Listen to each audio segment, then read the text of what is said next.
Messi Messi Messi দেখাই দিল আজকে হারার আগে আর্জেন্টিনা হারে না। বিশ্ব চ্যাম্পিয়ন কেউ এমনি এমনি হয় না। 2 গোলে পিছিয়ে থেকেও শেষ মুহূর্তে অবিশ্বাস্য প্রত্যাবর্তন। 3-2 ব্যবধানে জয় তুলে নিয়ে বিশ্বকাপের কোয়ার্টার ফাইনালে জায়গা নিশ্চিত করেছে বর্তমান বিশ্ব চ্যাম্পিয়ন আর্জেন্টিনা। আটালান্টা স্টেডিয়ামে শুরু থেকেই আর্জেন্টিনাকে চাপে ফেলে দেয় দুর্দান্ত ছন্দে থাকা মিশর। ম্যাচের 15তম মিনিটে মারওয়ান আতিয়ার অসাধারণ এক ক্রস থেকে ডিফেন্ডার লিসান্দ্রো মার্টিনেজকে হারিয়ে শক্তিশালী হেডে বল জালে পাঠান ইয়াসের ইব্রাহিম। এমিলিয়ানো মার্টিনেজের কোনো সুযোগই ছিল না। সেই গোলই 1-0 ব্যবধানে এগিয়ে যায় আফ্রিকার প্রতিনিধিরা। গোল হজমের পরপরই সমতায় ফেরার সুবর্ণ সুযোগ পায় আর্জেন্টিনা। নিকোলাস তালিয়াফিকোকে ফাউল করে পেনাল্টি বাঁশি বাজান রেফারি। কিন্তু বিশ্বকাপের অন্যতম সেরা গোলরক্ষক হিসেবে নিজেকে প্রমাণ করা মোস্তফা শোবাইর বাদিকে ঝাঁপিয়ে পড়ে মেসির শট অবিশ্বাস্যভাবে ঠেকিয়ে দেন। চলতি বিশ্বকাপে এটি ছিল শোবাইয়ের দ্বিতীয় পেনাল্টি সেভ। এরপর একের পর এক আক্রমণ চালায় আর্জেন্টিনা। অ্যালেক্সিস ম্যাকঅ্যালিস্টারের হেড, হুলিয়ান আলভারেজের খুব কাছ থেকে নেওয়া শট সবই দুর্দান্ত দক্ষতায় প্রতিহত করেন শোবাইর।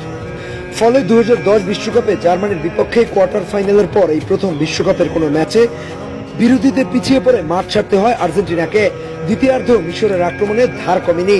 60তম মিনিটের কাছাকাছি সময় মোস্তফা জিকো বল জালে পাঠালেও ভিএআর পর্যালোচনায় দেখা যায় আক্রমণ করার সময় মারওয়ান আতিয়া লিসান্দ্রো মার্টিনেজকে ফাউল করেছিলেন। ফলে গোলটি বাতিল হয়।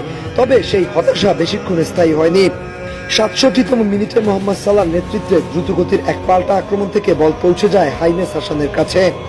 ডান দিক থেকে তার নিখুঁত ক্রসে 6 গজ বক্সের ভেতর থেকে সহজেই জালে জড়িয়ে দেন মোস্তফা জিকো। স্কোরলাইন হয়ে যায় 2-0। স্টেডিয়াম তখন আরেকটি বিশ্বকাপ অঘটনের অপেক্ষায়। কিন্তু বিশ্ব চ্যাম্পিয়নদের গল্প তখনও শেষ হয়নি।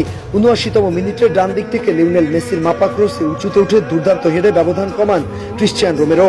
গোলটি যেন নতুন প্রাণ ফিরিয়ে দেয় আর্জেন্টিনা শিবিরে। মাত্র 4 মিনিট পর আবারও জ্বলে ওঠেন মেসি। বক্সের বাইরে থেকে নেয়া তার শক্তিশালী শট গোলরক্ষক শোবাইরের হাত ছুঁয়ে ক্রসবারে লেগে জালে ঢুকে যায়। মুহূর্তেই 2-2। পুরো ম্যাচের চিত্র বদলে যায়। আর্জেন্টাইন সমর্থকদের উল্লাসে মুখর হয়ে ওঠে আটালান্টা স্টেডিয়াম। ম্যাচ তখন অতিরিক্ত সময় গড়ানোর অপেক্ষায়। কিন্তু যোগ করা সময়ে দ্বিতীয় মিনিটে আসে শেষ নাটকীয়তা। হুলিয়ান আলভারেজের পাস ধরে দারুণ গতিতে এগিয়ে যান বদলি খেলোয়াড় লাউতারো মার্টিনেজ। বক্সের ভেতর থেকে তিনি নিখুঁত এক ক্রস তুলে নেন এনজো ফার্নান্দেসের মাথায়। কোনো ভুল না করে হেডে বল জালে পাঠিয়ে 3-2 ব্যবধানে আর্জেন্টিনাকে অবিশ্বাস্য জয় এনে দেন ফার্নান্দেস। শেষ বাঁশি বাজতেই আনন্দে ভেসে যায় আর্জেন্টাইন শিবির, আর হতাশায় ভেঙে পড়ে মিশরের ফুটবলাররা। চলতি বিশ্বকাপে এটি ছিল মেসির 8ম গোল। আর বিশ্বকাপ ইতিহাসে তার মোট গোল সংখ্যা বেড়ে দাঁড়ায় 21।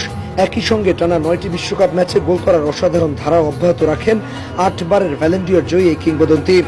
অন্যদিকে মিশর ইতিহাসের খুব কাছে পৌঁছে গিয়েছিল। তারাই প্রথম আফ্রিকান দল হিসেবে বিশ্বকাপে বর্তমান চ্যাম্পিয়নদের বিপক্ষে 2 গোলের লিড নেয়। কিন্তু শেষ পর্যন্ত আর্জেন্টিনার অদম্য মানসিকতা, অভিজ্ঞতা এবং শেষ পর্যন্ত লড়ে যাওয়ার স্বভাবের কাছে হার মানতে হয় তাদের।